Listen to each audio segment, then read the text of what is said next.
यदि ये भजन और इसका अर्थ आपके हृदय को छू जाए, यदि आपको भी ये अनुभूति हो कि हम सच में इस संसार के परदेशी पंछी हैं, तो इस संदेश को यहीं मत रोकिएगा।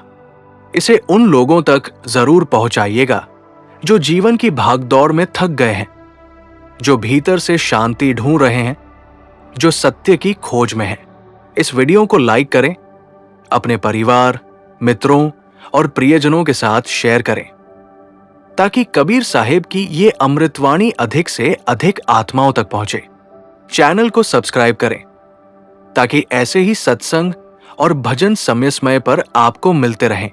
हो सकता है आपकी एक शेयर किसी के जीवन में जागरण की शुरुआत बन जाए। देशी पंछी साधो, इन्हीं देश का नहीं, अब देखो साधो शब्द बहुत गहरा है।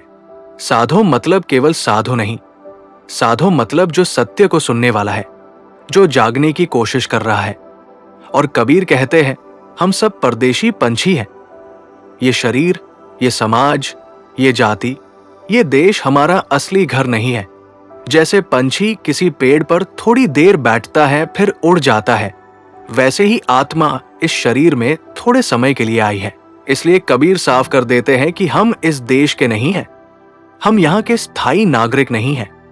ये बात अगर आदमी के भीतर बैठ जाए तो घमंड, लड़ाई, संग्रह, लालच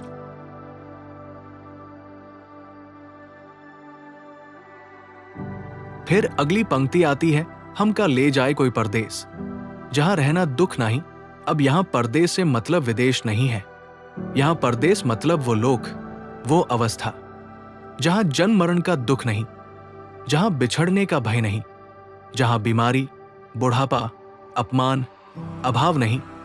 कबीर कह रहे हैं, कोई हमें उस असली घर की याद दिला दे, कोई हमें वहां ले जाने वाला रास्ता बता दे, क्योंकि यहां का रहना तो दुख से भरा है।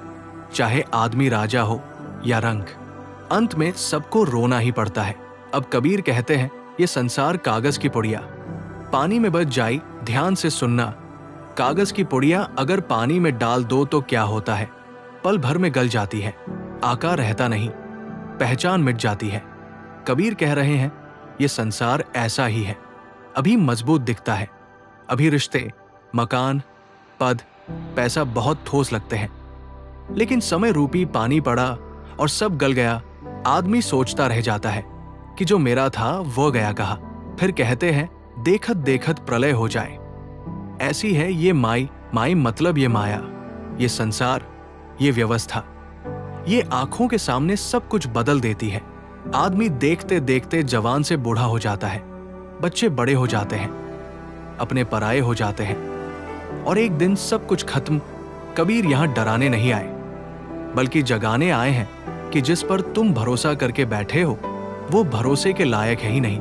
फिर कबीर साहिब कहते हैं, माया जाल बिछाया जग ने, फंस गए नर नारी। ये बहुत सीधी बात है। माया ने जाल डाला है सुख, सम्मान, कामना, स्वार्थ, औरत मर्द सब उसमें फंस गए हैं। कोई बुरा नहीं है, कोई जानबूझकर नहीं फंसा, लेकिन जाल ऐसा है कि आदमी समझ ही नहीं पाता कि वो बंध चुका है, और इसी जाल को लोग जीवन समझ लेते हैं। फिर कहते हैं, पल में साथी छूट जाते हैं। झूठी है ये यारी। यहां कबीर रिश्तों का अपमान नहीं कर रहे, सच्चाई बता रहे हैं। मौत के समय न पत्नी जाएगी, न पति, न बेटा, न भाई, सब यहीं खड़े रहेंगे और आत्मा अकेली जाएगी। इसलिए कबीर कहते हैं, इस यारी को अंतिम सहारा मत समझो, इससे प्रेम करो, लेकिन इसे मंजिल मत मानो। फिर अगली पंक्ति आती है, धन दौलत ये छाया जैसी, संग न कोई जाई। छाया बहुत सुंदर उदाहरण है, धूप में साथ चलती है, लेकिन अंधेरा हुआ और छाया गायब। वैसे ही धन है, जब तक शरीर है तब तक साथ, शरीर गया और सब यही रह गया। कबीर कहते हैं, जिस धन को जोड़ने में तुमने पूरी जिंदगी दे दी, वही तुम्हारे साथ एक कदम भी नहीं चलेगा। फिर कबीर साहिब कहते हैं, अंत समय में केवल नाम ही आगे राह दिखाई। यहां नाम से मतलब किसी शब्द का रट्टा नहीं है। नाम मतलब उस सत्य की पहचान, उस मालिक की स्मृति, वो चेतना जो आदमी को भीतर से मजबूत बनाती है। अंतिम समय में वही काम आती है, क्योंकि वही डर को काटती है, वही अज्ञान को जलाती है और अंत में कबीर कहते हैं, कबीरा कहे सुनो रे साधो, ये जग सपना जानो, अब ये बहुत ऊंची बात है। सपना झूठा नहीं होता, लेकिन स्थायी भी नहीं होता। सपना देखते समय सच लगता है, जागते ही मिट जाता है। कबीर कह रहे हैं, इस संसार को सपना समझो, भागो मत, लेकिन इसमें खो भी मत जाओ। और आखिरी वाणी आती है, साहिब के दरबार चलो तुम, साचा देश पहचानो, मतलब अब समय है असली घर को पहचानने का, उस सच्चे देश को जानने का जहां से आत्मा आई है और जहां उसे लौटना है।